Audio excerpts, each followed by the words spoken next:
Folks,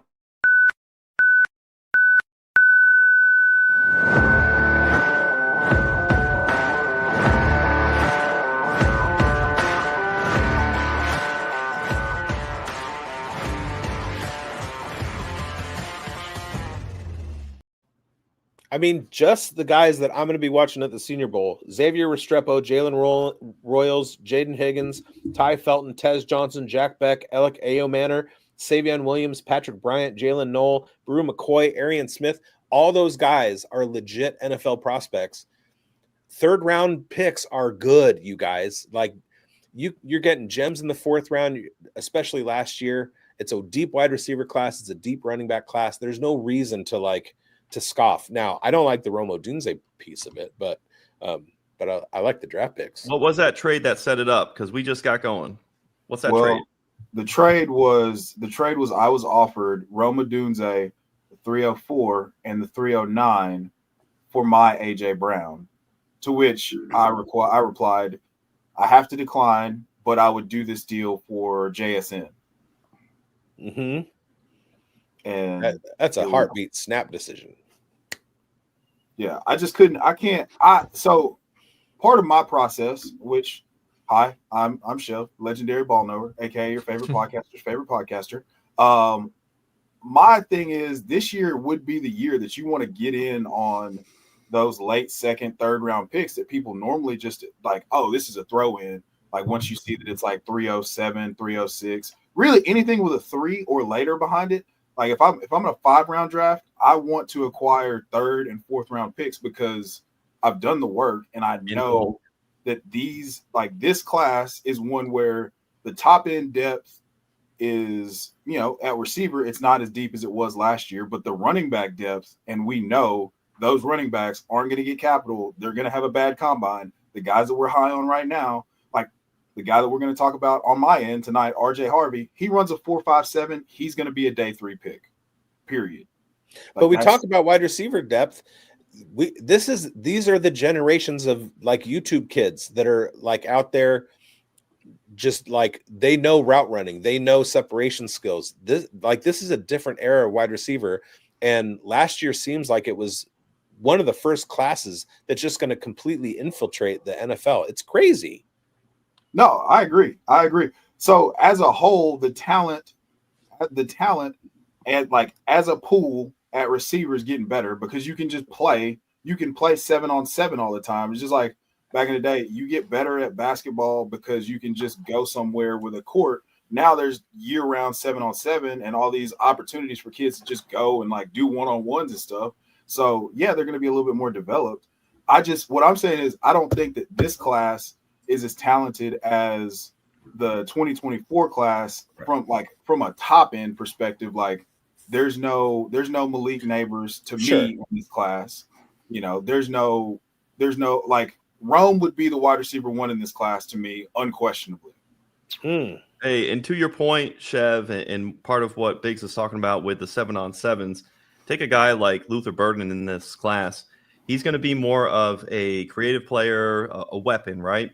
And there's role differentiation in the NFL. And I think that's why you're seeing more growth and accordion out a wider pool of better wide receivers because we're refining the different position within the positions that these wide receivers play. So if you take somebody like Nico Collins and you get Luther Burden, he can cut up and do all these different complementary routes to the archetype of somebody like Nico Collins. Same thing for Emeka Egbuka.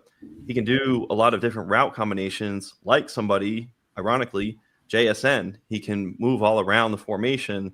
And if you have that, same thing for the Bengals.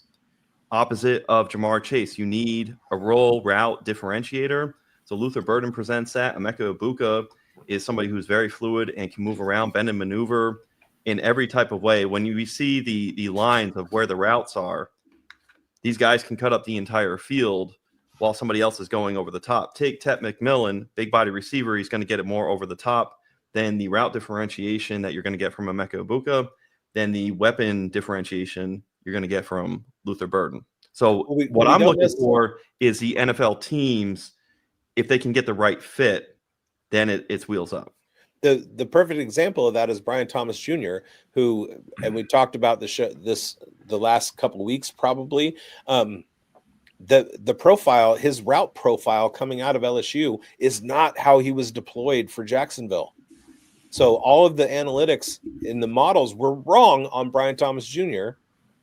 because he didn't do what he was asked to do at LSU. But he was versatile enough to do what Jacksonville wanted him to do and score a shitload of touchdowns. So there are a lot of guys who profile that way. Luther Burden is a good example of that.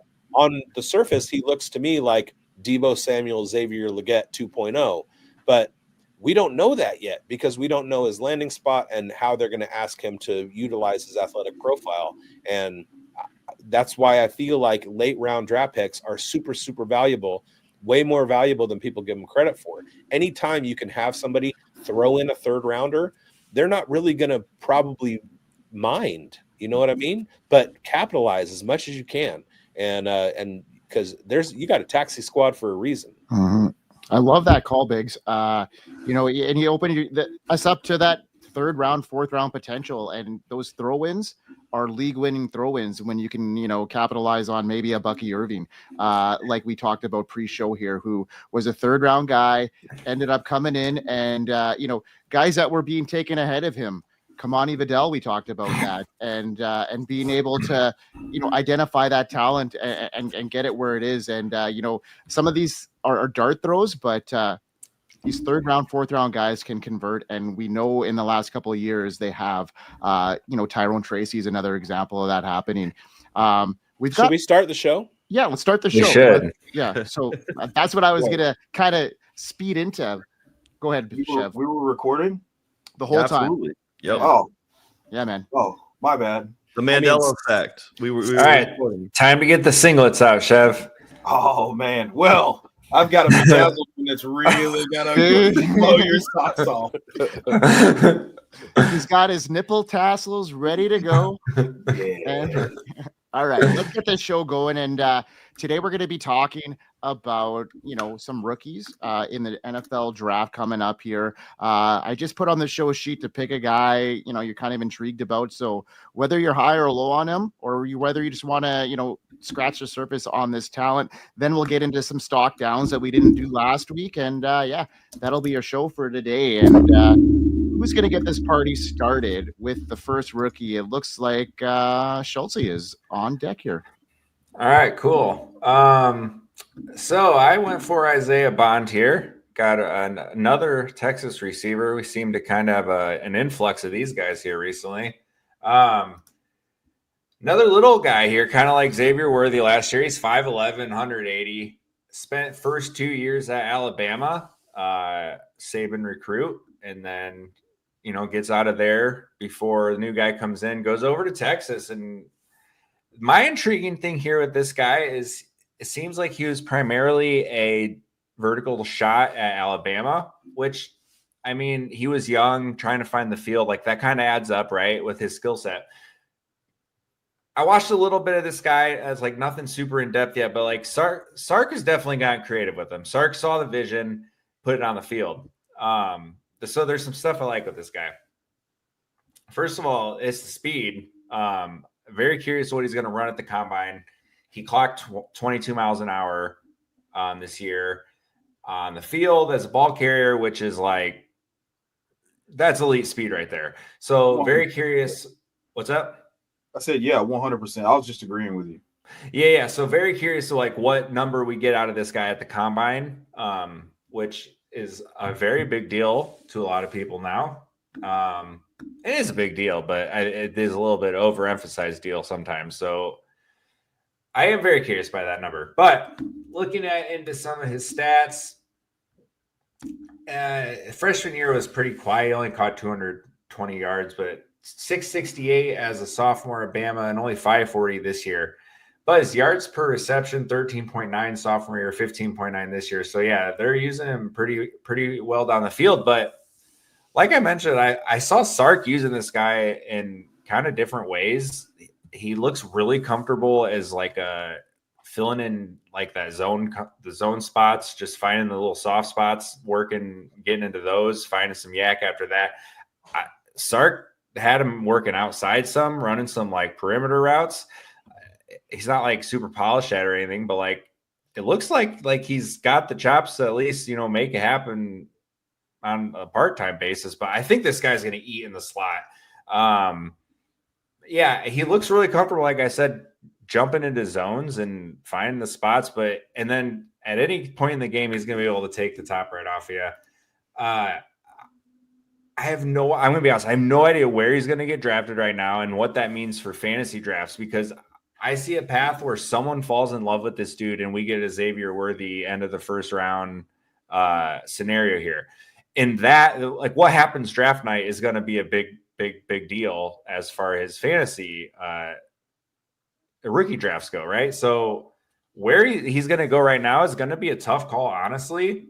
And then the other weird thing for me is he saw like no run down the stretch here for this Texas team in the last like 5 games.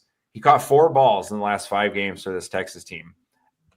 I don't know. I don't have any idea what the cause is on that, but yeah, there's a lot of really, really cool intangibles here. I think that could translate to the next level. I'm looking forward to seeing how he tests and where he ends up. I feel like the Xavier Worthy comp is a good one. Marvin Mims is another one. And if there's one thing that we know about those 2 guys, it's that their perceived value definitely exceeds their production on the field. So if he's a guy that, say you're in your rookie draft and he's on the board and it's your pick, trying to figure out, does somebody want him? Let me trade back. Let somebody jump up here, grab Isaiah Bond, and then I'm going to grab somebody else plus. It's not that I don't like Isaiah Bond. I have him in C2C. He's an ascending player for me this year, and I'm kind of excited to see what I'm going to unwrap, especially with his stated 40 time at 4.28 right now. Give him 3 months to work on that and just do nothing but straight line speed. And there's a possibility he gets into the 4.1. It's a remote possibility, but I mean, how bad would that blow away the combine if he was like down there? Which is so counterintuitive, because what does training 3 months of straight line speed do for football? Right, but that's how you get maneuvering. The market. Yep. No, 100%. But like in the grand schemes of actually playing football, solely training straight line speed for 3 months is kind of strange. Or how about when you hit weight, but you wait for a pro day so that you can get your weight down or up? Yeah. Yeah, yep. And he was a 4-star recruit coming out of high school, which everybody should know by now that you don't want to take it's limited the NFL hits that you get from 3-star recruits. Although that's not to say that doesn't happen. If I remember correctly, Luther Burden was like a 2-star recruit, something like that. No, he was a 5-star. Oh no, he was a 5-star. It was somebody else I was researching that was a 2-star that absolutely is smashing right now. Anyway, Trey Harris maybe. But 5'11", 180, he's going to be used as like Henry Ruggs, Xavier Worthy, Marvin Mims. He's going to be a gadget guy. He's currently draft. Go ahead, Bigz. Draft Buzz currently has him as their wide receiver 5 in the class. I don't think that I'm going to anticipate wide receiver 5 production, but I certainly could anticipate wide receiver 5 draft capital and value. Yeah. I was gonna say I would love to see him land on day 2 with the Texans as the potential Tank Dell fill in, because I mean we're probably not going to see Tank Dell in 2025 at all. And Stephon Diggs was basically given all of his money up front to go, hey, if it works, great. If it doesn't, you got your walking papers to go get another payday.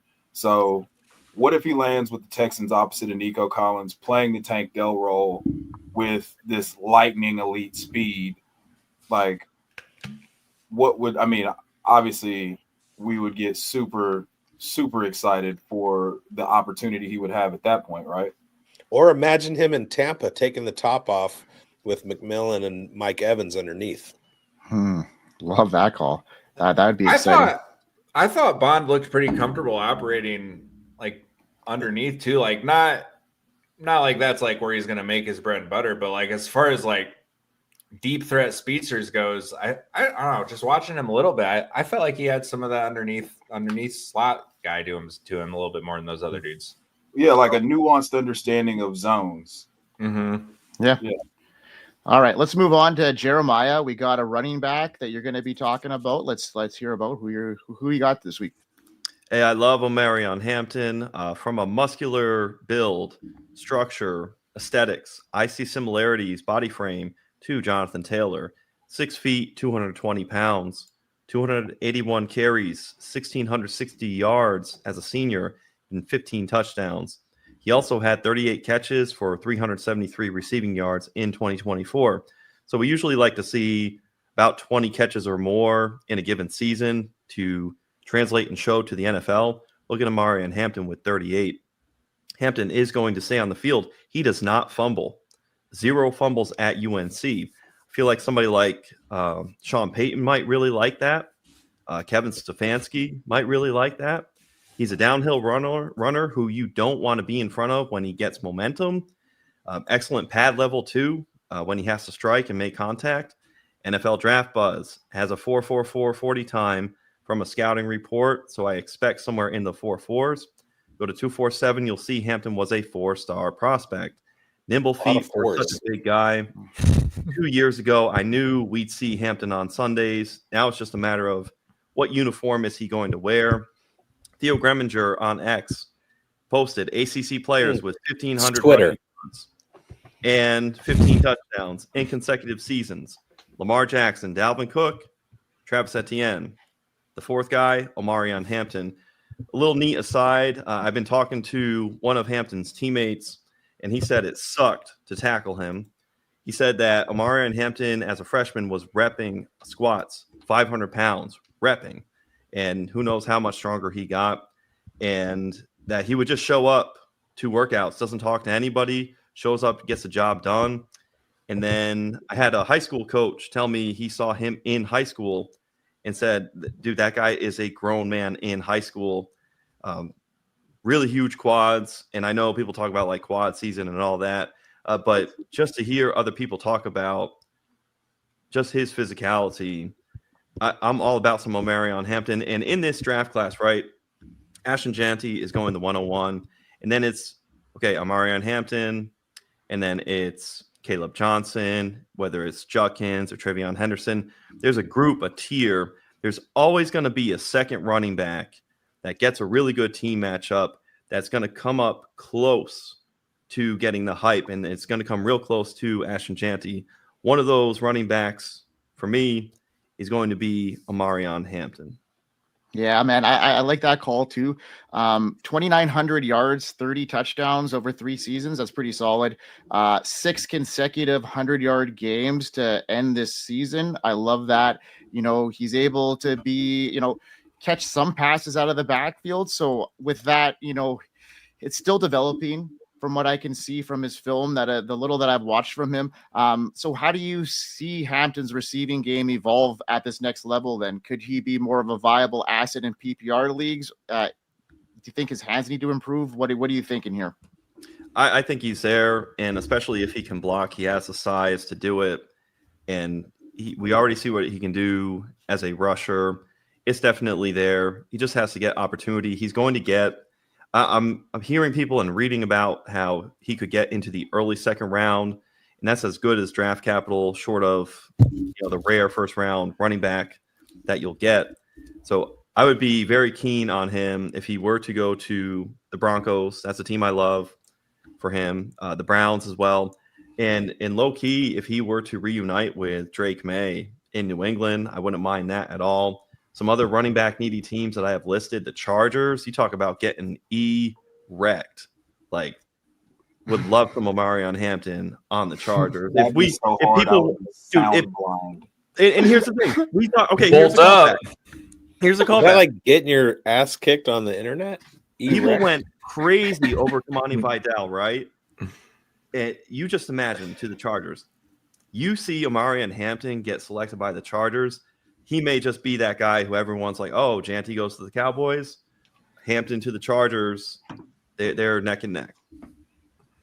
There you have it. Erect Chargers. All right, let's move on to our next guy. And it looks like Bigz. Who do you got? Well, I just wanted to chime in real quickly on Omarion Hampton. He's absolutely my RB2. And you mentioned tiers. I put him in tier B by himself. Then it's everybody else. So agree with you. All right. I'm going to talk about somebody who's a little bit lesser known. Not a lot of people watch Utah State, and he also only had 834 yards and six touchdowns this year. But I'm talking about Jayden Reed. He's 6 feet tall. He's 205 pounds. He's a senior. 4.38 40 time isn't really burning anybody. Over the last couple of years, he had 1,080 yards receiving in 2023. He got hurt towards the end of 2024, so he's going to be working his way back. But that is something that you can take full advantage of. He's listed as Draft Buzz's wide receiver 8. I'm going to get to scout him at the Senior Bowl, and I will definitely have video right here on the Undroppables and Fantasy Football Plus for the Dynasty Pulse. I really like this guy. He's another guy that I have in Campus of Canton across multiple squads that I'm going to be watching ascend. And he profiles as a slot guy with the ability to run routes, work to the outside, run crossers, run in breaking routes, out breaking routes, what have you. He's not going to be a contested catch guy. He's just not tall enough for that. But I absolutely love his potential as a later round wide receiver in rookie drafts. So hopefully Chev did his homework. You wouldn't be talking to the legendary ball knower if I didn't do my homework. Not only are we excited about Jayden Reed, but beyond that, he's the best run after the catch receiver in the class, like bar none. He is a dynamite stick. He's more nuanced in his routes, even though he's being used as a deep threat. I think he posted a 61. Hold on, I'm pulling it up on the platform formerly known as Twitter right now because I bookmarked a couple tweets when I saw that I was going to be discussing Mr. Royals. But yeah, rack ability, best in the class. Wheels, best, like one of the best in the class. I think his play speed on film shows up in a way that really like makes me question whether or not like he's going to be. I don't think he's going to be used as like a traditional down the sidelines like big post deep threat, but I think he's one of those guys that they're going to scheme up touches for and reverses. I could see him being used a lot like Jayden Reed gets used for the Green Bay Packers. And I think that if he lands in a place where there's a creative offensive mind, if Dave Canales decides to move on from the Xavier Legette experiment and just, take a flyer on a guy in the 3rd or 4th round, like Jayden Reed, and start using that guy as a gadget guy, like he should have used Xavier Legette, I could see this guy returning on value, and you're not going to have to pay a premium for him at all because most people don't know who he is because he went to Utah State. Yep, that's one of the reasons that I like him. I love non-power 5 guys because they, especially in your dynasty leagues, they take the world by storm. They're sleepers. You don't see them coming. Everybody knows about Emeka Egbuka. Everybody knows about your power 5 guys. Not a lot of people have heard about Jayden Reed, and unless you're somebody who like does their own research or watches this show, it's likely none of your league mates are going to know who he is anyway. So that's definitely somebody to take advantage of. So here's NFL draft files on the platform formerly known as Twitter. 17 missed forced tackles in just 7 games. 64.3% of his contested catch attempts he converted in 2024. So that's just a little bit more, a few more feathers in the cap for Mr. Royals. Yeah. Don't ever question whether or not I did my homework for my co-host, but I didn't question. I just said I hoped. Oh, I hoped. Yeah. On a you whim. knew I was going to come prepared. Right. That's called a segue. Segue. We love it. Hey, Tiger got out of the cage, bud. Well, we'll stay in that cage there, Chef, because it's your turn to talk about your guy. My guy, RJ Harvey, is a guy that the more that I watch him, the more that I I keep seeing a guy that is going to. I'm hoping against hope that he does not run a great 40, even though you turn his tape on and it's just him at UCF running away from people, like jump cut, full speed, hit your head on the goalpost. And to me, I hope that he runs. I said earlier in the show, I hope he runs a 4.57 because we're going to get day 3 draft capital. He lands somewhere with just some schlub. I mean, I've got a list of teams that all need running backs that could, like, this could be, just bear with me here. Hold on. Let's see. Where are we at? There it is. You're thinking like last year's Bucky Irving. Yeah. Oh, well, that's what I want. That's what I want. Ever since I missed on Bucky Irving, I have. Well, it's that concept of that combine was bad. Okay, you got Kyron, you've got Bucky. There's like always one who can have a shit combine. Yeah. Yes. Yeah. Chase Brown couldn't pass block at Senior Bowl, becomes a 5th round pick. Yes. Like, who can we mine? Who can we mine this year? Yeah. So just looking at some of the divisions, Cowboys, every division, NFC East, everybody but the Eagles, NFC West, everybody but the Seahawks, NFC South, we needed heir apparent to Alvin Kamara. The Panthers need a backup for Chuba. Jonathan Brooks, probably not going to play at all in 2025. NFC North, listen, I'm taking my pants off if he goes to the Vikings. I'm taking them off, and I'm never putting them back on, and I'm putting on the see-through singlet. All right? That's what I'm doing if he goes to the Vikings. The Bears, I'm going to be honest with you. I think he might be a better running back just straight up than DeAndre Swift. Right? Like both of the Steelers running backs, they're both restricted free agents or free agents or whatever. The Bengals only have Chase Brown. I feel very confident that he would supplant Zach Moss. And the Browns only have Jerome Ford. That's if they decide to move on from Nick Chubb, which I think that they will at this point. And like Schultzy's Jags, they could just say, blow it up. Let's just let's just bring in a guy and have him compete with Travis Etienne and Tank Bigsby. The Texans, Mixon could be a cap casualty after this year. And that's the one that I've got my eyes on the most because it's an elite offense. Joe Mixon, for as awesome as he was this year, he's going to be 29 going into 2026, and they can get out of his contract after this year, I'm sure, for like less than $10 million dead cap. So, and then the Titans, I love Tajay. I love Tony Pollard. If they bring in someone who's dynamic, like we could be, that could be a situation where we got in mind. And then every AFC West team, every single one. Yeah.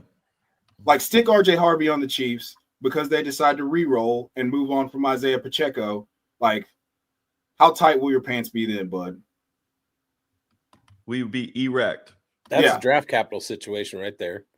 So, yeah, like I see him. I see the ability. I see what he's put on film. I see the elusiveness, the one cut, the explosiveness. Yes. And I think that if he's a guy that falls because of the combine, that is going to be an auto select at any point in round 3 of my rookie drafts. What if he rises? So instead of what if he becomes like Isaac Guerrero, Kamani Vidal?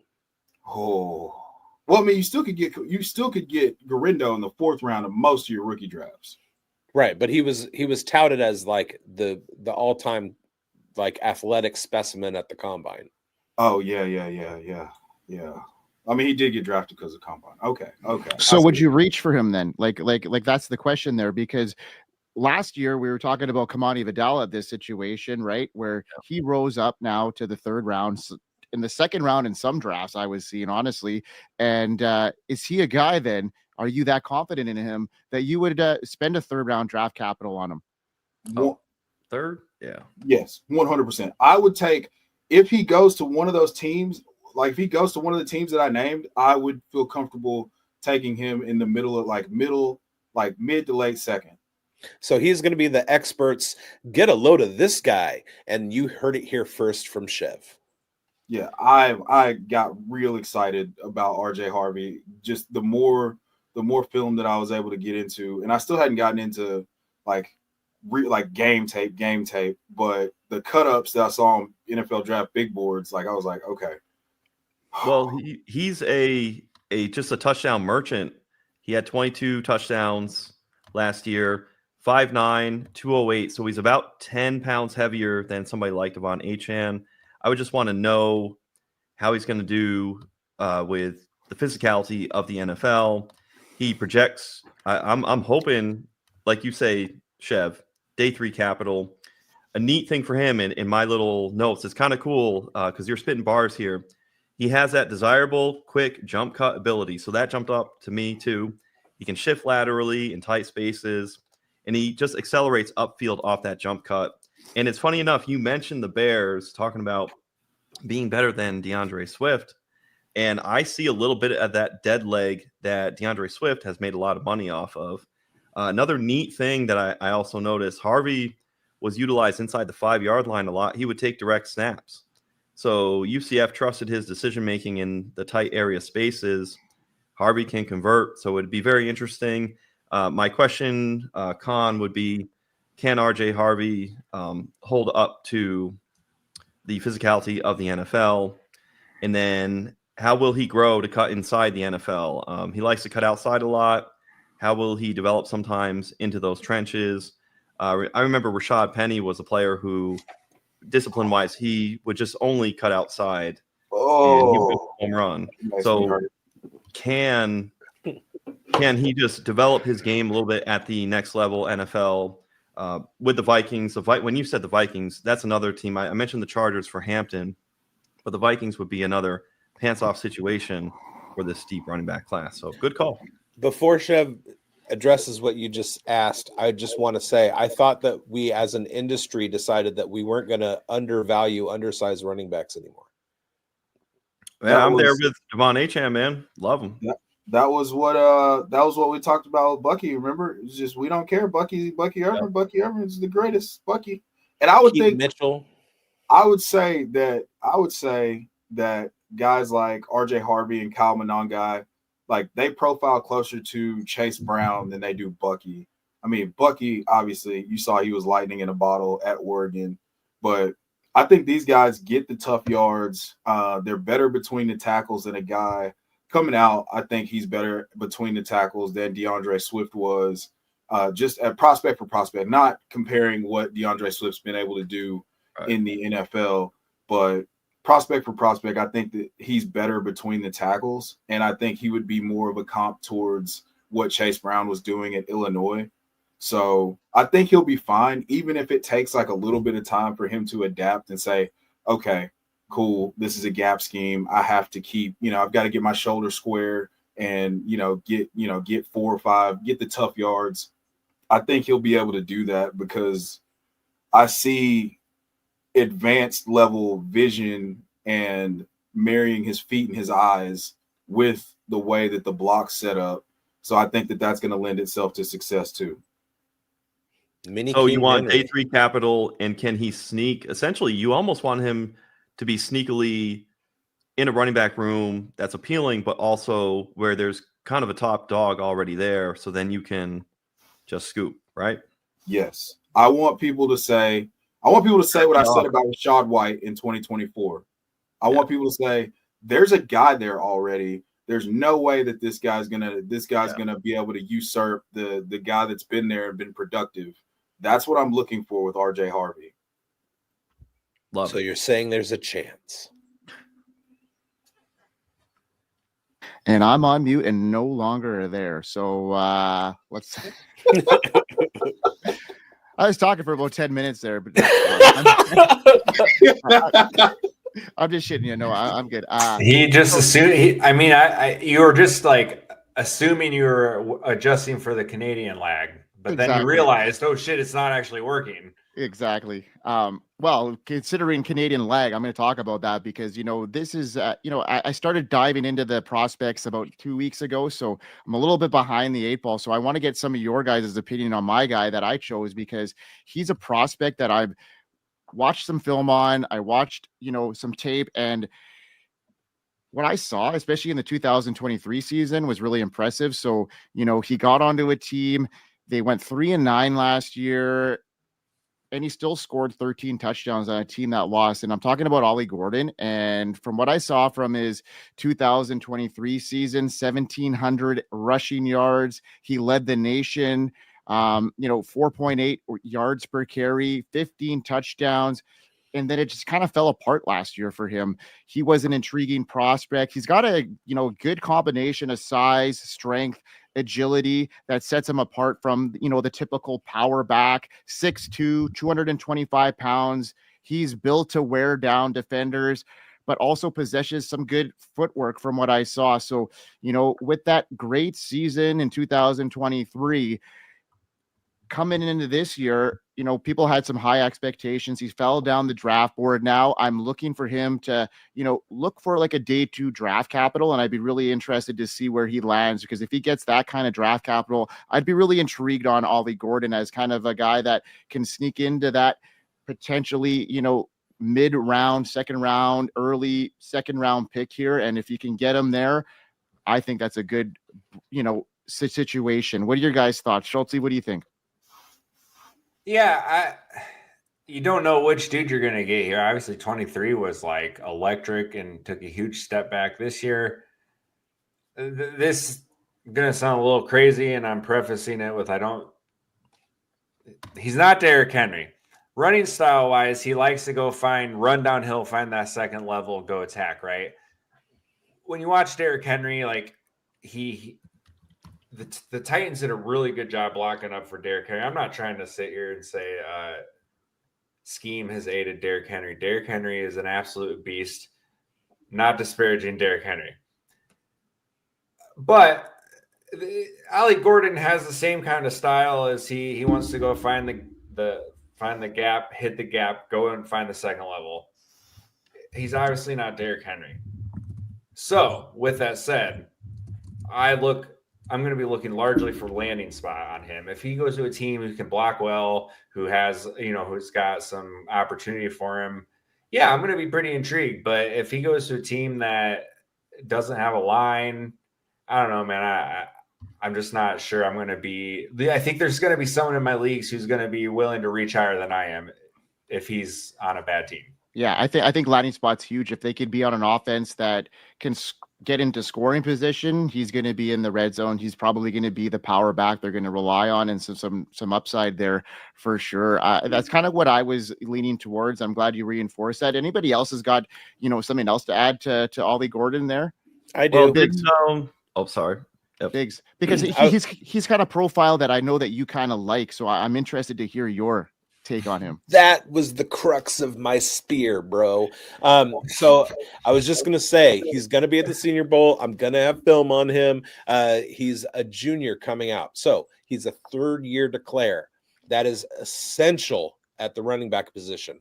He's also 6'2", 225 pounds. That is also essential in the NFL.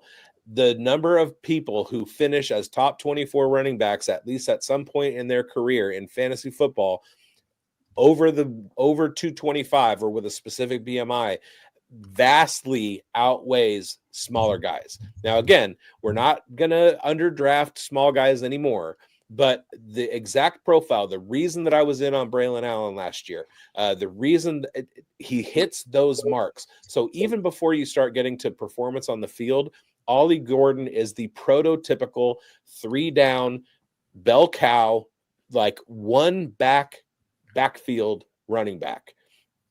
We've seen it year over year over year. Guys like that, they tend to not break down. If he can throw some like incredible combine stats out there. The other thing is you have to look at the team that he was a part of. He played for Oklahoma State. He did see his average per carry go down from 6.1 to 4.6. You saw his touchdowns drop from 21 to 13, but you saw his carries drop from 285 to 190. You saw his receptions drop by 10. So it's not necessarily anything to do with Ollie Gordon. It probably has more to do with Oklahoma State. And we saw the same thing happen a couple years ago with Blake Corum and the fantastic year that he put together in 2022. And then in 2023, he took a step back and everybody went, oh my God, what's wrong with Blake Corum? Well, first of all, he was coming off an injury. Maybe Ollie Gordon had an injury that nobody knew about. The other thing is that Donovan Edwards, Blake Corum's mate in that Michigan backfield, was not coming off an injury, and he saw a commensurate decrease in his statistics. That was because of the Michigan offensive line, not necessarily anything about Blake Corum's profile. So it's very, very possible that Ollie Gordon is absolutely the running back that we saw 2 years ago. He just has a little bit of dip in production because of where he was at in Oklahoma State. So watch for his combine numbers. He has the potential to be the RB1 of this class still. We watched Braylon Allen go through the same damn thing. 2 years in, he was the RB1. And then after his junior year, everybody was like, well, maybe it's Jonathan Brooks or Travion Henderson, and Braylon Allen's falling. Still my favorite guy in the class. So stay tuned to the channel because I will have Ollie Gordon updates throughout the rookie season, and we'll see where this guy lands because he could be the steal of the draft. Going into this year, he was the RB1, and I think that Oklahoma State was just so shitty as an actual football team that there was no way that he was there. Teams knew that you had to stop Ollie Gordon, and coupled with the fact that he was the only viable weapon and they had one of the worst offensive lines in the entire Big 12, I think that he was destined to fail. Like, you could still see flashes. I think he also put on going into this year, he put on 10 pounds to beef up a little bit, which took him from 215 to 225. And you saw a little bit of the loss of explosivity, for lack of a better term. So I think he'll probably come back down to between 215 and 218. He'll run like a low 4.5 or a high 4.4, and he'll dazzle people with his lateral agility and quickness.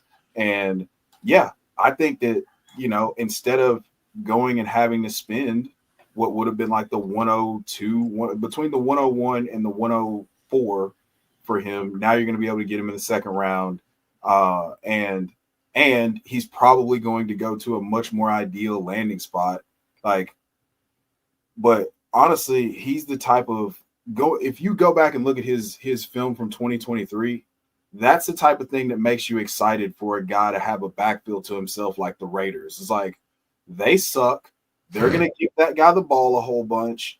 He's going to end up with 19 fantasy points, even come hell or high water, and he's going to win you leagues, and it's not going to be a sexy pick at all. And you're going to look back and be like, dude, he was the RB6 in points per game, and we should have seen this coming because he was awesome, but people moved off of him because he statistically, we faded him because he didn't have as good of a year, his junior year as he did his sophomore year. So, one, stop looking at people's college production and trying to project that to the NFL. Right. Look at the film. Look at what they actually are as players. But yeah, because that's what I was looking at, and that's why it was surprising on where he's sitting right now. I saw how efficient he was there, and what I see on the film, especially in the 2023 season, it was very, very good. So Bigz, yeah. I like that insight because I was really intrigued to see what you had to say about Ollie Gordon, because I know he kind of fits the bill of the type of running back you really like headed into the league. And I that was why I picked him. I was really intrigued about his profile. I like his running style, and I think in the right system and the right fit, he could be a knockout home run hit. So imagine him with Ben Johnson in Las Vegas with second round draft capital and a new GM, Zamir White, who Alexander Madison is not going to, right? It's a perfect landing spot for him. It's his opportunity to just to have everything that he needs in place to be that dude. Awesome. I love it. Okay, guys. Well, that was awesome conversation about the rookies. Now let's talk about some stock downs that, we unfortunately have to get over because, there's some players here that, are on the downslope after a rough season, and we got to talk about them and uncover why. And let's start with Coach. Who do you have? Hey, stock down, Jayden Reed. Underdog Fantasy had a couple weeks ago a perfect tweet that summarized the Jayden Reed experience. Weeks 1 through 9, Reed was wide receiver 6 overall. And you were talking top 2-3 round ADP in 2025.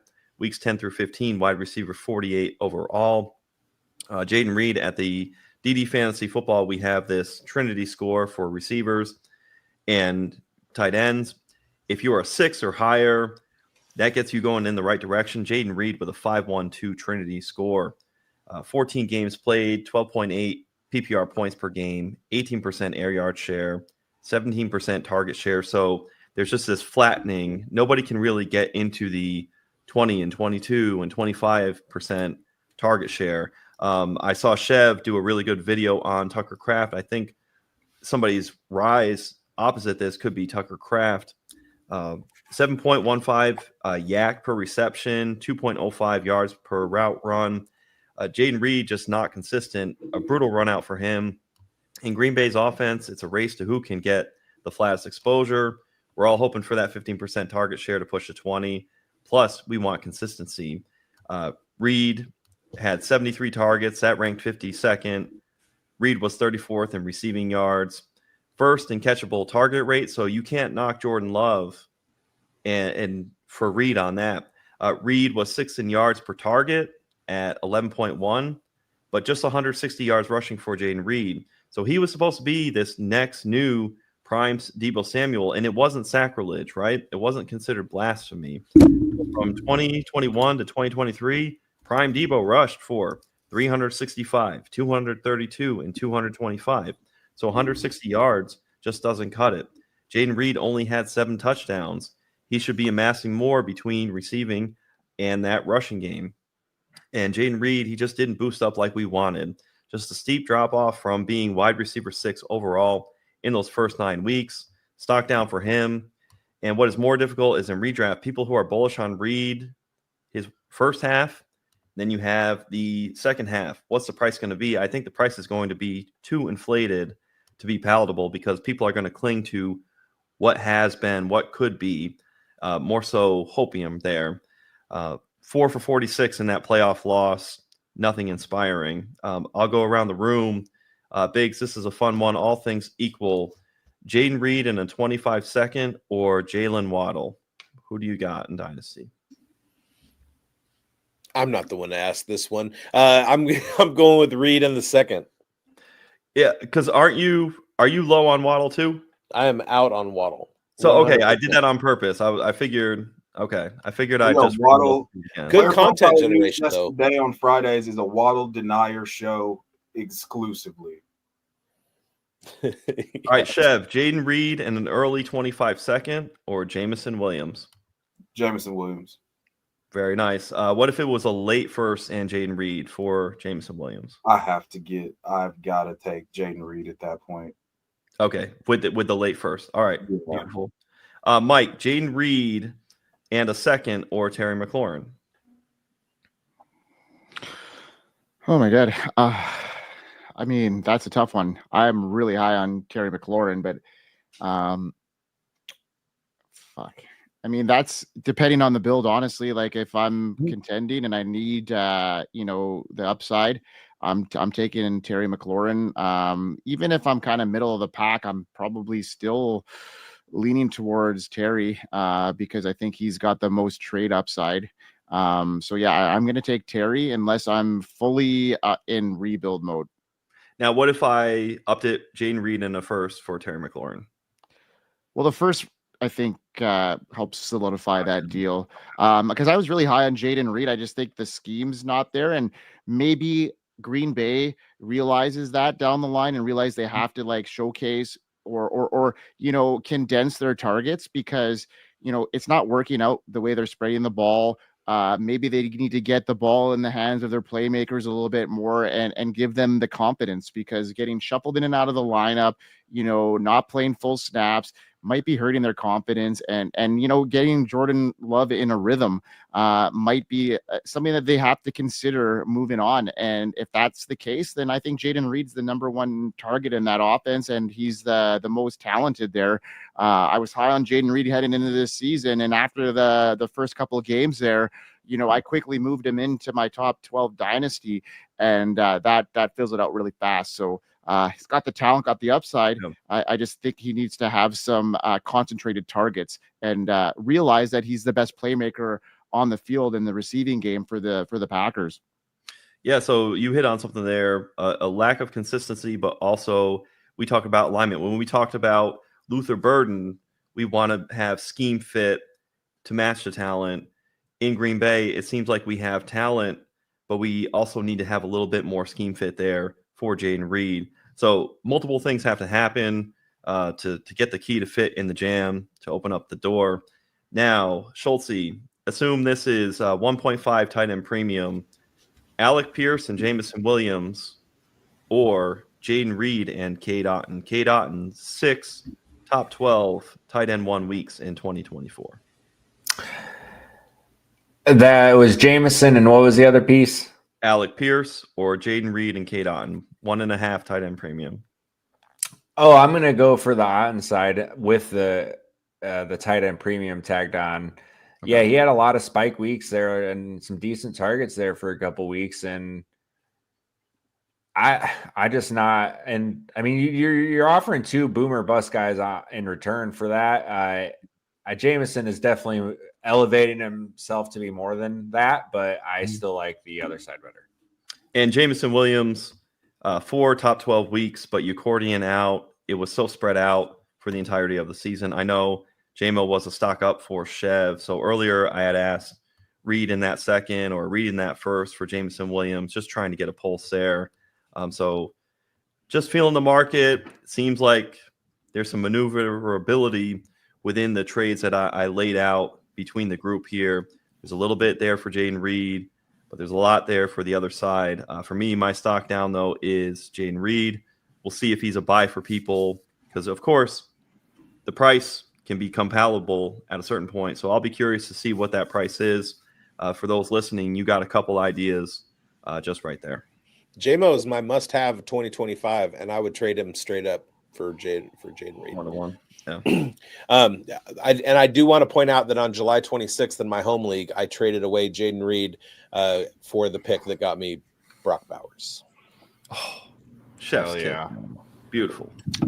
Wow. I won't talk about the Kenneth Walker for Blake Corum piece of that. I'm just gonna. Chef, do you want to add anything to that piece? No, I mean, I think that this is honestly Green Bay is trying to figure out their identity. I don't think that they fully understood I don't think that they fully understand how to utilize all their offensive pieces. I mean, they're still trying. Honestly, Jordan Love's figuring out what he is as a quarterback. And I think that showed in their play calling where they just defaulted to Josh Jacobs in a cloud of dust and they started winning football games. And so what we got on the front end of the season, that was a whole lot of high variance, Jordan Love putting the ball in harm's way. They're gonna try to avoid that as much as possible. And I think that the offense is gonna start. I'm reaching almost true belief levels of what Tucker Kraft could be in 2025 is what I'm trying to say here. And that means that I need to move off of all of Green Bay's other what will be ancillary options, because when you start alluding to a Travis Kelce, George Kittle-esque, not George Kittle, because George Kittle does it on less than 100 targets a year, but you start talking about a Travis Kelce role where we could be talking 125 plus targets for a guy who obviously is very special with the ball in his hands. Like, that's the piece that I want, and I'm selling the other pieces for whatever I can get outside of Josh Jacobs. We don't talk about Tucker Kraft on this show. Yes, we do. Hey, how about Mason Taylor? Just a duplicate in this draft of Tucker Kraft coming out. We are no longer allowed to talk about Tucker Kraft. All right, let's get into Schultzy's stock down. My stock down's Travis Etienne. I just don't think we're gonna ever, not ever, but for a very long time, I don't think we're gonna see his value be this low. And now is the time to grab him. There's a couple reasons here. You look back at the seasons we just saw Saquon and Derrick Henry churn out, and now Etienne's not the talent these guys are. Very talented guy, but he's not those two blue chip players. But you're looking at running back some bad teams going to a good position and exploding, right? We just saw Etienne. What was he, running back 4 last year? I think He was up there. Yep. Yeah, like we've all seen it. We've seen what this guy can do. It was just an absolute shitstorm of a season in Jacksonville, and the offense was a mess, and Doug Peterson was a mess. And look, there's a couple of options here. They're going to hire an offensive dude like Ben Johnson or Liam Cohen, probably. All indications are they're going to go offensive side with the hire here. Both of those two dudes have great track records. Liam Cohen. I want Liam Cohen so bad. I'd rather Todd Monken. Even Todd Monken, like, this got a great track record with some running backs here. But with Ben Johnson and Cohen, especially looking at the dual usage, both guys have put 2 running backs into fantasy relevance. And you're looking at Travis Etienne paired with Tank Bigsby. So both of these coaches coming in are going to offer a huge boost to the run game, I think, right away. And then the other option here is he's not a Jaguar. And if he's not a Jaguar, he may be going to somewhere where he's going to get that boost like Saquon to the Eagles, once again, not that impactful, but like that type of boost where he's going to fall into, like, real life football is kind of like Dynasty. When you're ready to go, slot your running back in, and now you're ready to fuck people up, right? So we just saw it play out with 2 teams adding veteran running backs and just absolutely slapping people with them. Yeah. What if Etienne goes to the Vikings? Yeah. Yeah, that's exactly what I was about to say, Schultzy.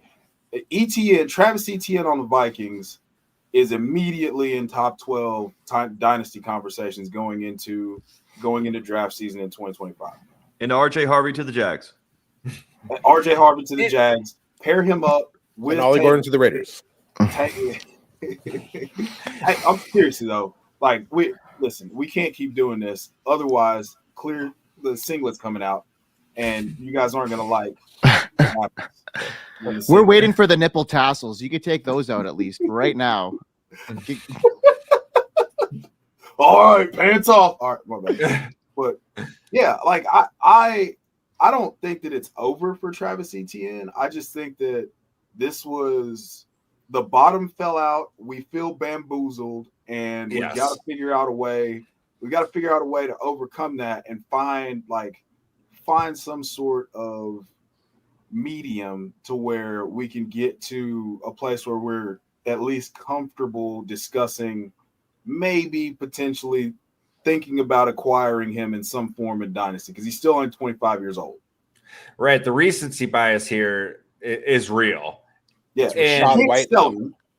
can't sell him. And if you're going to move on him, I've been playing on this bit for a couple of weeks. We've had just such awesome discussions that our stock up and down has kind of pushed back a little bit, right? So, like, part of me putting him here is like, look, you've got a couple weeks. Either the Jags are going to hire someone, and then if it's not that, you got a little bit longer that you're going to figure out if they're going to keep him or move on, or where's he going to be, whatever. You need to get him before those dominoes fall, because the value right now is in the shitter. It's the lowest its value will ever be. And we remember, like, he's 1 year removed, like we said, of a RB4 finish. Like, he has that potential again. Even if he stays with the Jags, what's an injury to Tank Bigsby do to him in an offense with a better offensive mind? I just think that, his value right now is at an all-time low. If you can get him on the cheap right now, do it, because it's only going to increase. And like you said, there's an opportunity that he could even be moved into a situation that's even better. And the Jags were a mess this year. We know that.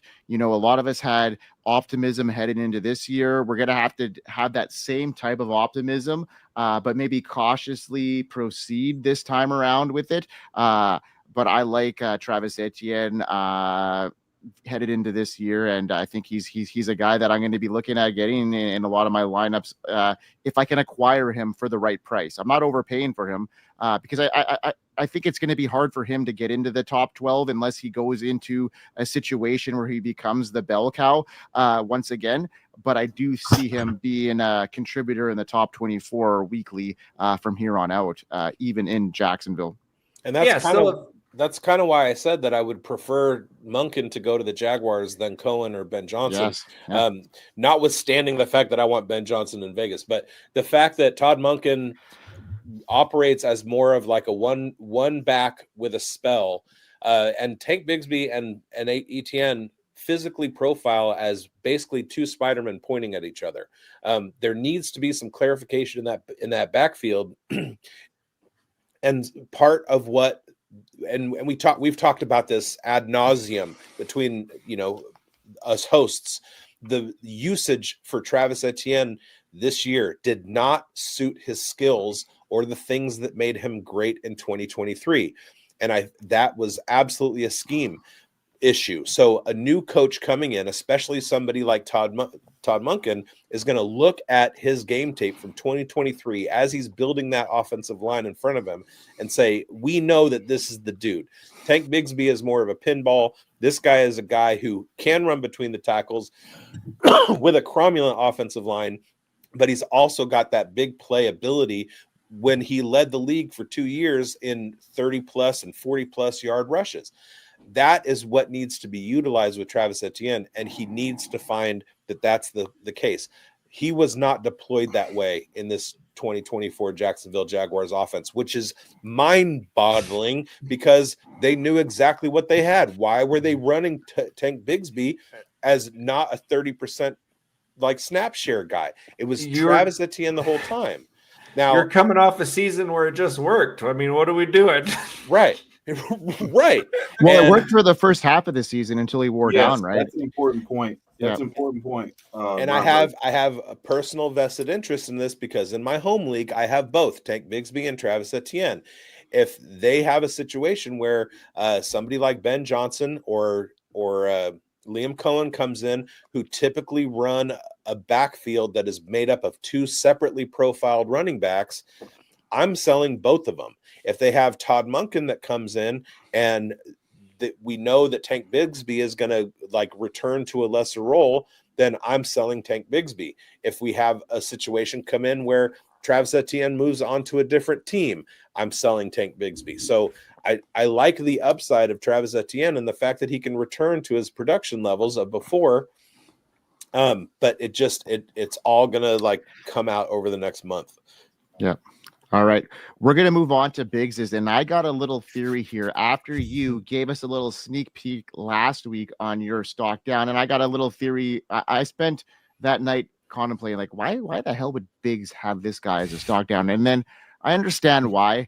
And I'm going to hear it from him first. And I'm going to see if that, reassures my premonition. I mean, the answer is for the brand, bro. You can expect me to bring the controversy. My stock down is Ashton Jeanty. Whoa, what'd I just do there? All right. You're all going, what is he talking about? RB1 in the class? Everybody like consensus RB1 Ashton Jeanty? Yeah, stock down. Now, when I say stock down, do I mean he's now RB2? No. Do I mean he's out of the first round? No.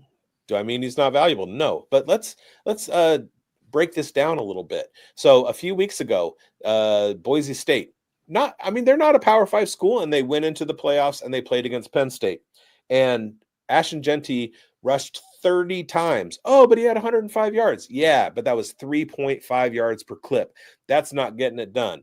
Well, it was against Penn State's defense. Okay, but Penn State just recently played Oregon, and they gave up 169 yards on 35 carries to Oregon's dual running backs. Let's look a little bit deeper at what Penn State has done, and they played against Notre Dame in the college football playoff, and they gave up another 166 yards to Nicholas Singleton and Katron Allen. Okay, so we're talking about a team that was not that stout against the run. We're talking about these guys got boat raced by running backs in the last month of the college football season. And guess who didn't do that? Ashton Jeanty. He was absolutely snuffed.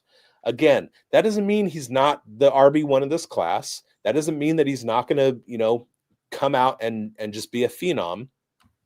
But it does mean that I have kind of adjusted my goal setting for my rookie drafts.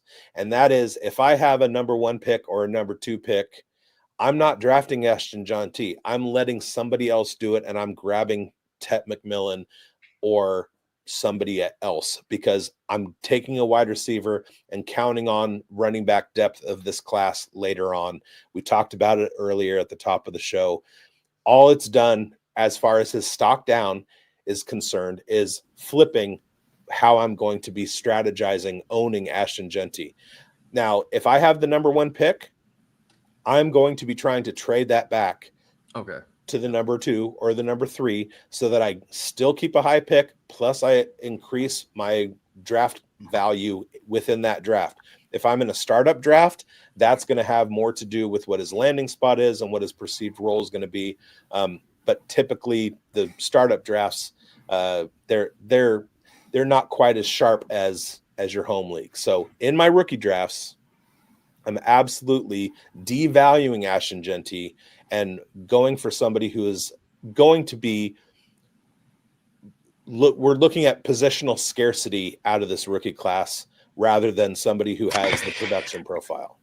And that's exactly the premonition that I contemplated after you said that the other day, Bigz, because I said to myself, I was like, well, why would he think that way? And then I looked about, it's the most valuable asset in this draft class, for one, in a draft class that is so stacked. After we, look at this running back situation, we've got such the prototypical, beautiful,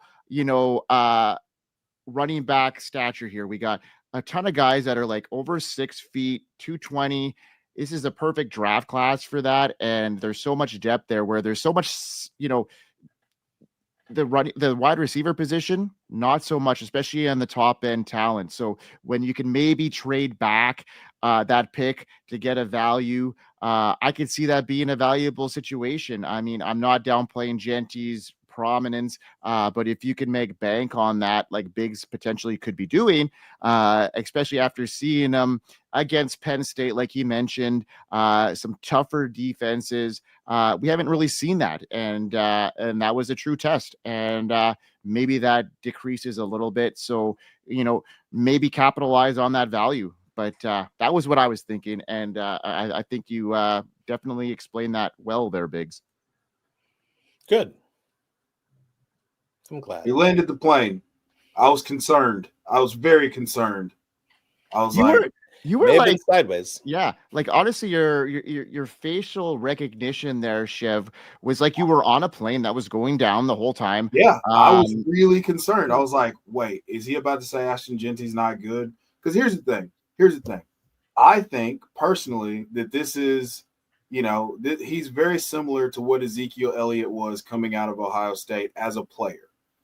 And that is the reason that Ezekiel Elliott was so awesome his first couple years is because he was running behind one of the best offensive lines in football. If Ashton Jeanty, you hit on this point already, if Ashton Jeanty goes to a situation, for me, keeping the one-on-one is completely situational, as you said. Like, if he goes to a wonderful offensive line that's, top 5 in run blocking EPA, and he's going to be getting 370 touches as a rookie, then yes, I can see a world where I'm taking Ashton Jeanty. No, I've got a Post-it note and it says Ashton Jeanty no matter what with the 101, and that's what I'm holding on to. But if he goes somewhere that's less than ideal, then he's not He's not Saquon. He's not Bijan. He's not Jahmyr Gibbs. I don't think he's a world beater. I think he's a really good running back.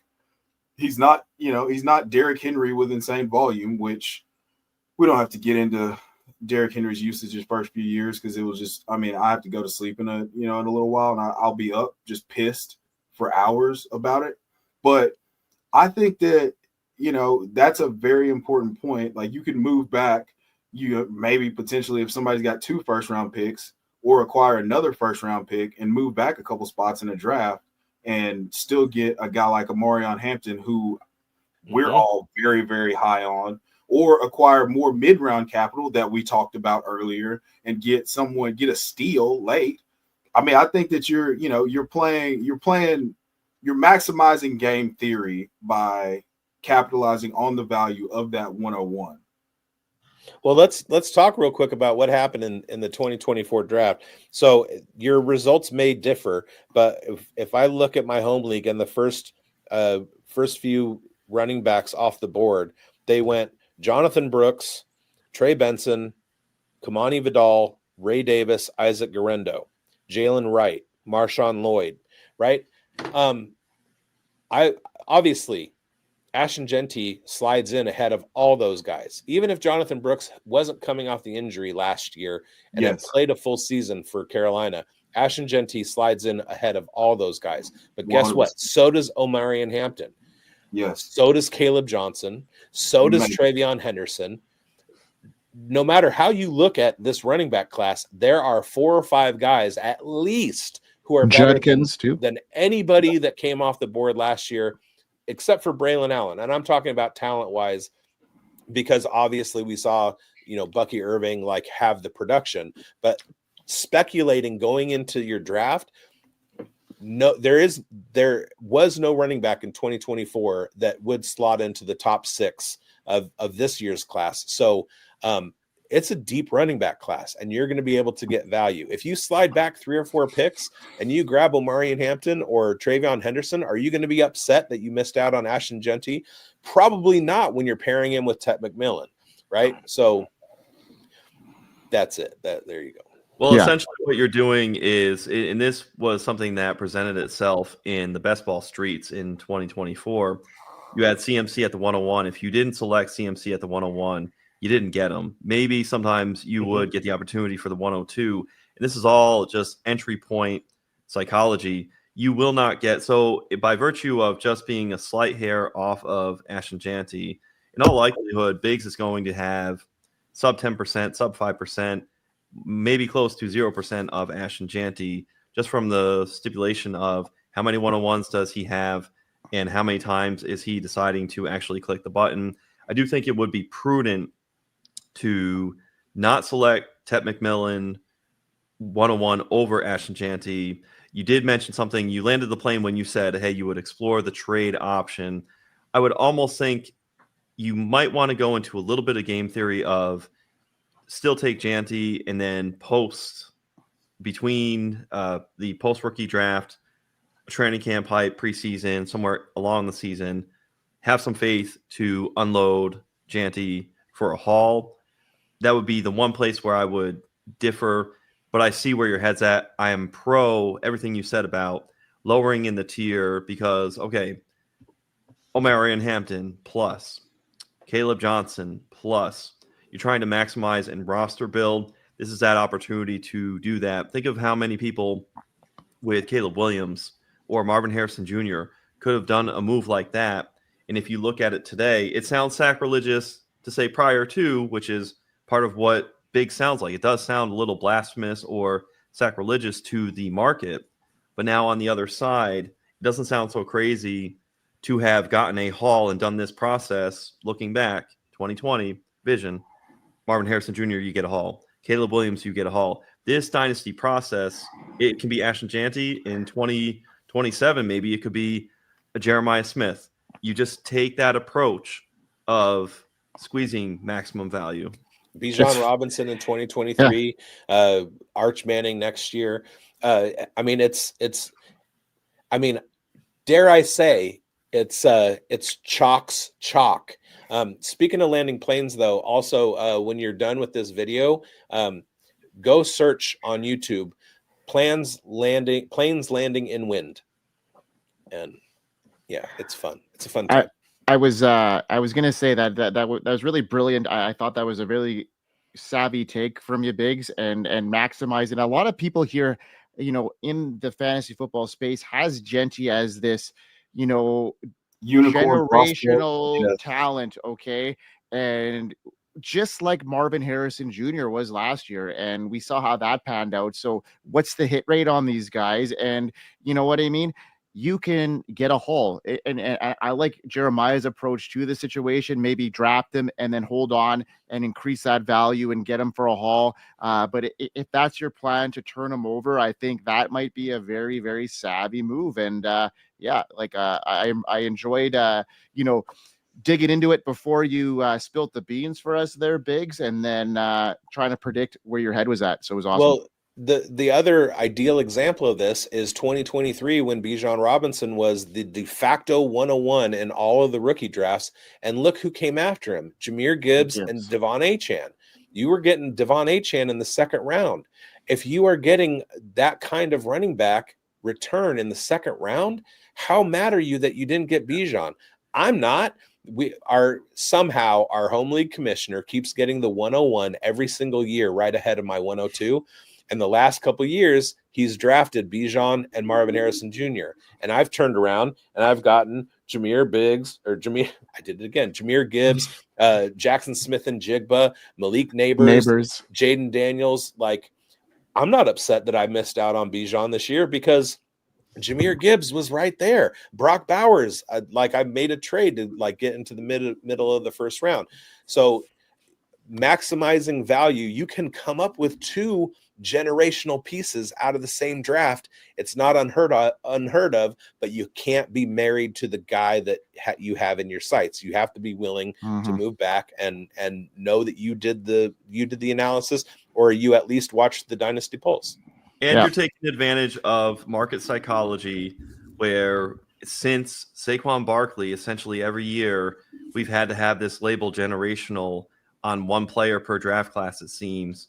So you're taking advantage of the hyperinflation of the generational prospect, and it also coincides with being right at the top of the market. So, hey, in finance, they say they don't ring the bell at the top, but if you have rung the bell at the top for that process, you've profited greatly. It's signal versus noise, baby. Yeah. All right, Chev. Let's hear what the legendary ball knower knows about stock down. Well, this one is going to cause me great pain and gnashing of teeth.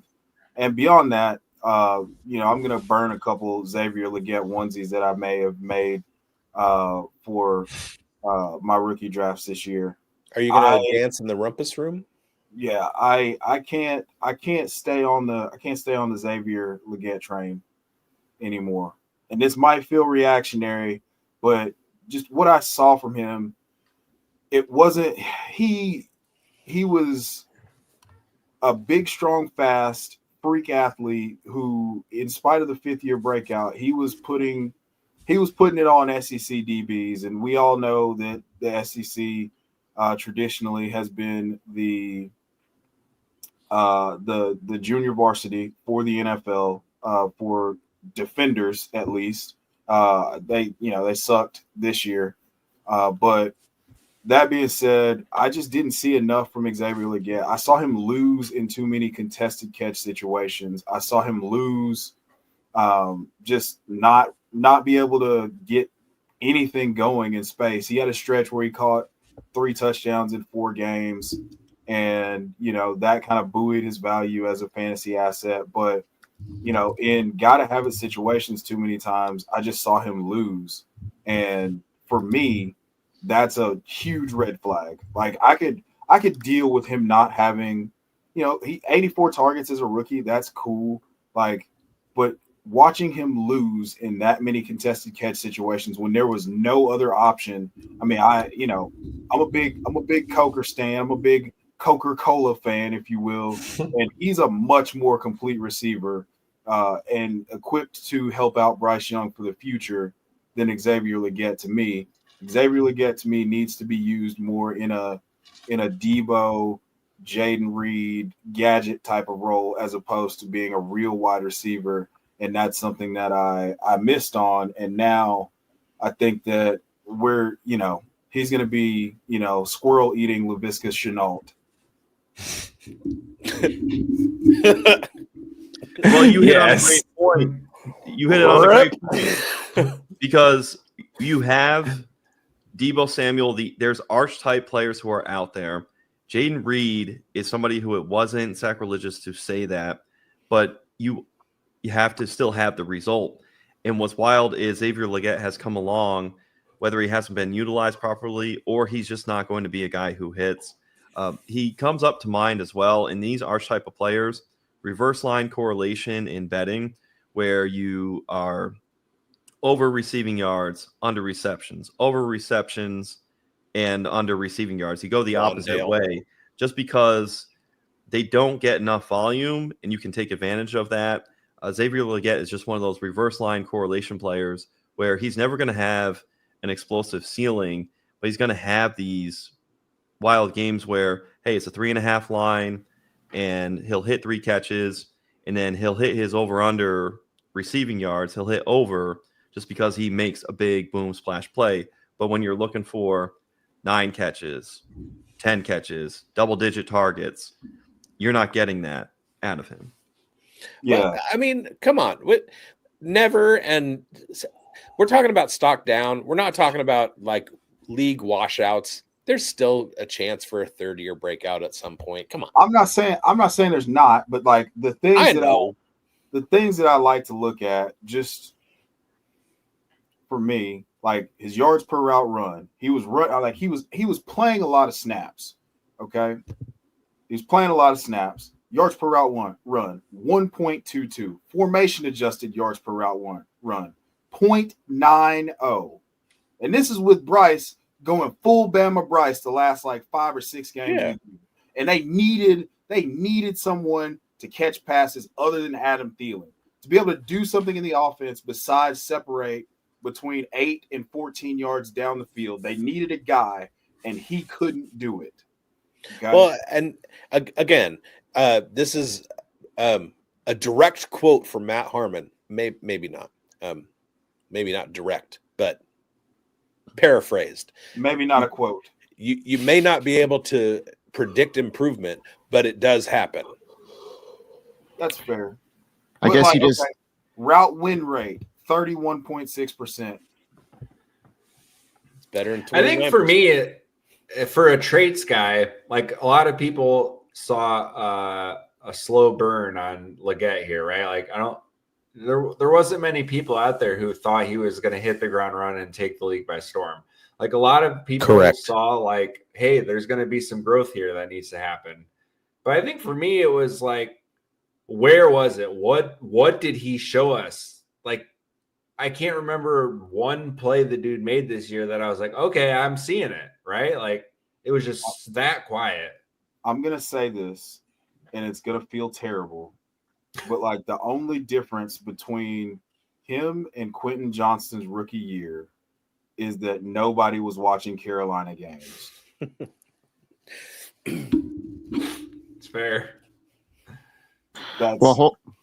Hopefully he can get the picture next year and turn it around. Hey-o. All right, I guess. No, I know what you're saying, Schultzy, because it's like you look at a guy like Marvin Mims. The first 3 games of his rookie season, we saw something. There's something there. Right. The Broncos aren't using it, but there's something there. And Xavier Legette was like mid to lower, just about everything he did. All right. Do you want to hear who my stock down is? I do. No. Very much so. It's DK Metcalf. There we go. Are you saying that DK Metcalf won't even be the best Ole Miss wide receiver in 2025? No, I don't think he will be. Best Ole Miss wide receiver in 2024. Yeah, or in 2023. So, well, we'll have to see. I mean, his stock is down. especially in dynasty formats.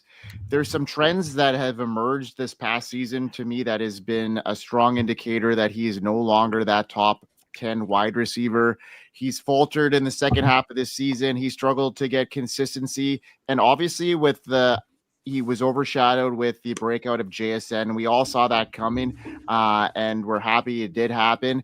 But, Metcalf, he did still show flashes of that big playability, so I'm not completely out on him. But, his stock is declining, and people that have Metcalf shares are probably, looking at them as like, hey, this is a very volatile situation. I paid a lot of draft capital to get him or within trade or whatnot. And I think his value is going right down. And honestly, he's not even a guy at this stage I'm looking at even acquiring, just based off of the situation in Seattle, the emergence of JSN, the unknown in the offense.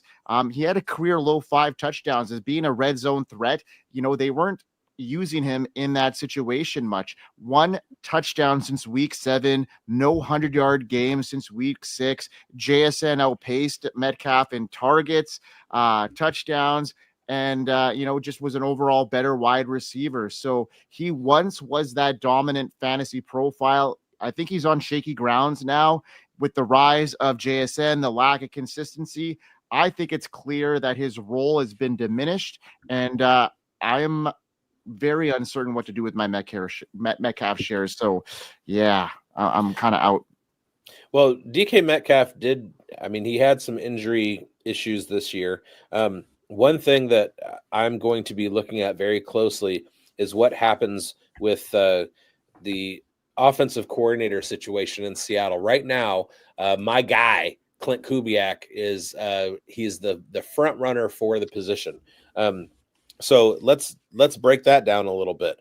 Clint Kubiak didn't have a healthy quarterback or healthy wide receivers this year, but we did see what he was able to do very early on in the New Orleans Saints season with what Derek Carr was doing throwing the ball and what Rashid Shaheed and Chris Olave were doing out in space or in their routes and everything. Now, you go back the year previous, we're talking Brandon Ayuk, Juwan Jennings, and Deebo Samuel coexisting with George Kittle. Take out Kittle from that part of the equation. Now you're looking at Seattle with DK Metcalf and JSN. If DK's value is down right now, I am targeting him all over the place because we know what he can put on the field. He's still pretty young. He's an absolute wagon. He's a physical specimen, and he does have skills that age well up until age 32. So he's still got some gas left in the tank. And in a Clint Kubiak offense, dude's a mastermind.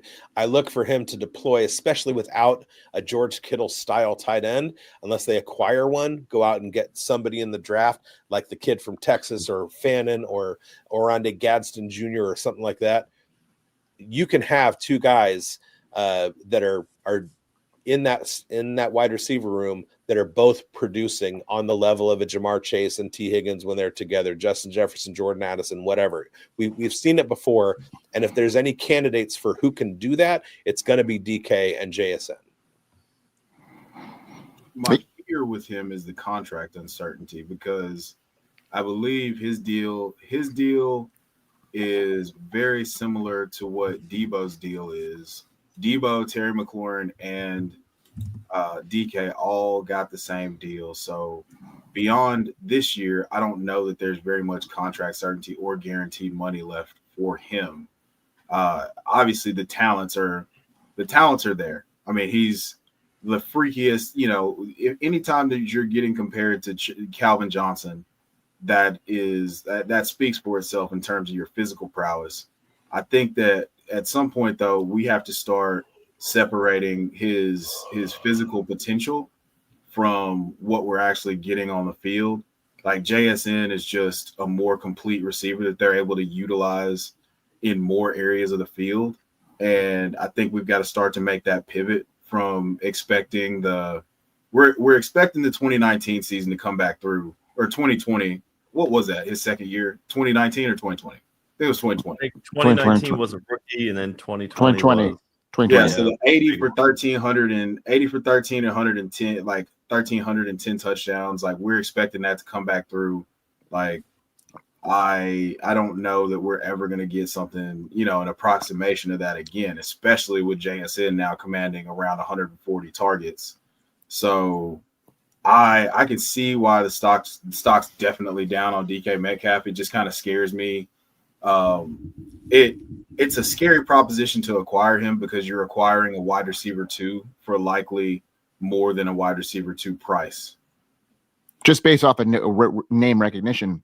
Exactly. Exactly. And the value he has shown there. So it's, you know, people that are trying to sell him or wanting to sell him are, you know, probably connected to him and probably value him more than what they're willing to give up at this stage. So I'd be very reluctant to pick him up unless it's the right deal, like Big said. You know, any player I'm worth getting if it's the right price. But if people are fading DK, he'd be interested in getting him. It would have to be a good price for me. You know, Kubiak going there definitely increases that value, but that's speculative at this stage. And, you know, if that were to come to fruition, I'd have a different thought on that for sure.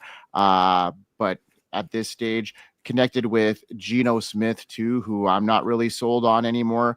You know, they're going to come in with a new offensive look as well. So they're going to have a quarterback that's going to have to adjust to that. And JSN's a younger guy, so they're going to probably revolve around him, and they got a strong run game as well. We can't discount that. So I just think that, you know, unless it's a Kubiak or a very offensive minded coach, they're going to have to really, you know, put a good offer in for me to accept. Well, earlier today, Clint Kubiak had his second interview with Seattle, so that looks like it's about a done deal. And I mean, I'm telling you, look at the physical profiles of Brandon Ayuk and Jackson Smith and Jigba and Juwan Jennings and DK Metcalf, and both they don't share necessarily like the same skill set, but Juwan Jennings can be deployed downfield in contested catch situations, with Brandon Ayuk working more in the middle of the field and underneath. And Clint Kubiak is the guy that would be able to unlock that.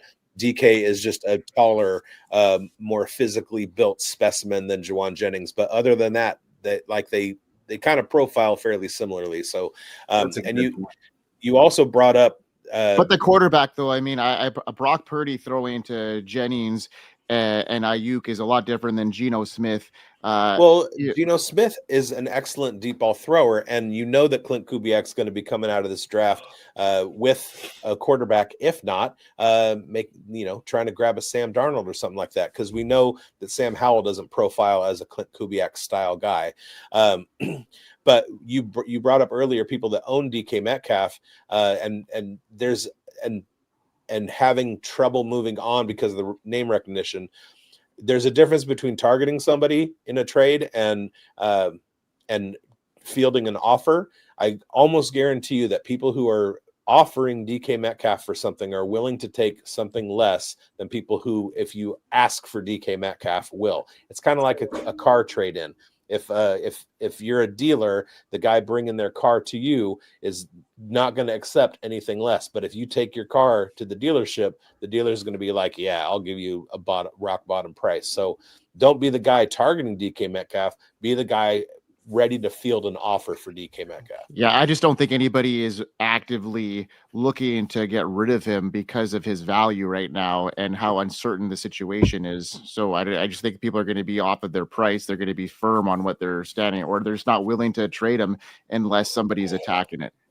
Well, we see that happen all the time in Dynasty, where if people are stubborn and they don't ring the bell at the top, if they're stubborn in wanting to sell yesterday's price, then that player is just going to continue to fall down in their stock, and then it just gets even worse. That's how you end up with either a total loss or just a huge gap down, where the ego or the mentality of not being able to psychologically sell at today's price versus what yesterday's price is, ends up being a detriment in pulling down some teams. If you make enough of those decisions collectively and not get out, instead of getting 80 cents on what you wish you could have been savvy enough to turn and flip and sell high, you're going to have some problems over the long run.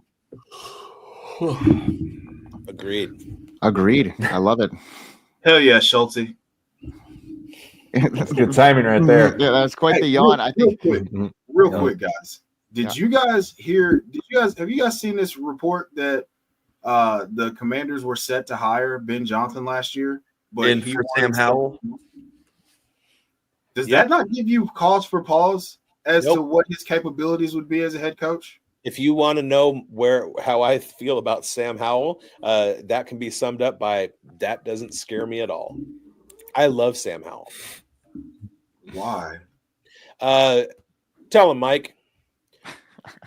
Gunslinger. Well, quarterback 6 in fantasy through week 14 of 2023.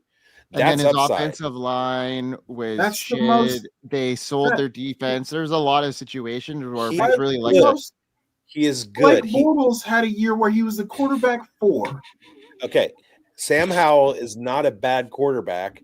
He just had defense in his face over and over again. The 2023 Washington Commanders were absolutely garbage. And we saw something similar with the New Orleans Saints.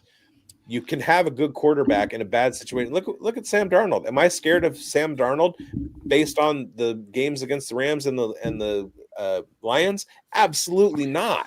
Absolutely not. Because I know what he can do with an efficient offensive line in front of him. Sam Howell can do the same. Plus, it's got rushing upside. I like him. What about like what you saw him do as the quarterback of the New York Jets or the Carolina Panthers, or just at any other point before this year?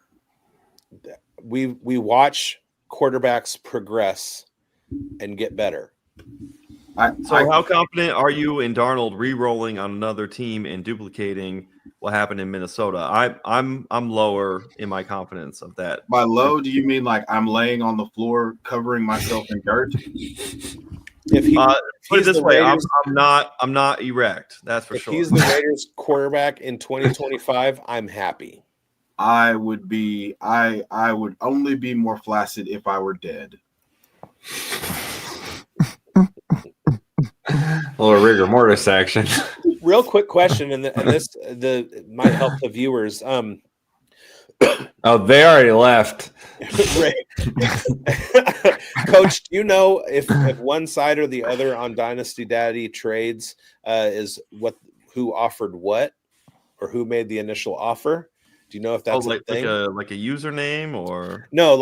Okay, so I see a trade 23 days ago. It was DK Metcalf on the left and Lad McConkey on the right, and it was a straight up deal. That would be good to know. That would be really good to know. Highway robbery. Yeah, the completed trade section. Yeah, I would love to see that, because that gives good context on the psychology, because we talk all the time about good luck getting this person off this player. There's endowment effect. The psychology part of the, hey, I'm looking for a trade or I'm offering. There's very nuance to that.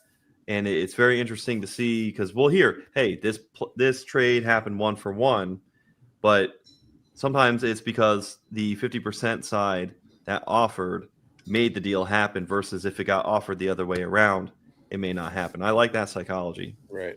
The psychology behind that trade was the DK Metcalf owner just sent that Lad McConkey owner pictures of them shirtless compared to each other every day until he finally just hit accept. That's the only thing I could think of. That makes sense. I just don't even know how sometimes these 1-for-1. I guess we're in a dynasty because of the age gap, maybe, but like the 1-for-1 positional thing, doesn't always make sense. It seems like they're just done to do the deal, unless it's in a dynasty where you're looking at, getting younger. And at that stage, that trade wouldn't have made any sense anyhow, because, it doesn't make sense at all. Yeah. Like, I mean, Lad McConkey's coming on. and he's a better wide receiver at this stage. Well, he's a some better people, rec- some people get ripped off, and that's why more people need to watch the Dynasty Pulse. Yeah. Like he's younger, he's tied to a better quarterback in a better in a more certain offensive ecosystem, certainly, with less target competition. Like DK Metcalf traded for himself. That's what happened. That's it. Okay. That's what. Yep. DK Metcalf traded for himself in Dynasty. There you have it. Andy, yeah, I love it right there. I love that way to end it. Bigz, bring us home. You do it all so well. Well, we want you to like, subscribe, hit the bell. Love the channel, whichever one you're on, Fantasy Football Plus or the Undroppables. Look for the coming video. I just interviewed 2025's RB1 Lan Larison, who got some inside info on what he's doing to prepare for the 2025 draft, etc. Lan Larison should be a name that's on all of your lips. And of course, keep tuned for interesting content coming out of the Senior Bowl when I go down there. Also, all the things that these guys are saying on all their shows and stuff. It's follow us. We'll make you better, and we hope you win. We hope you win. We hope you win. I hope you win. I hope you don't put Lan Larison on your lips.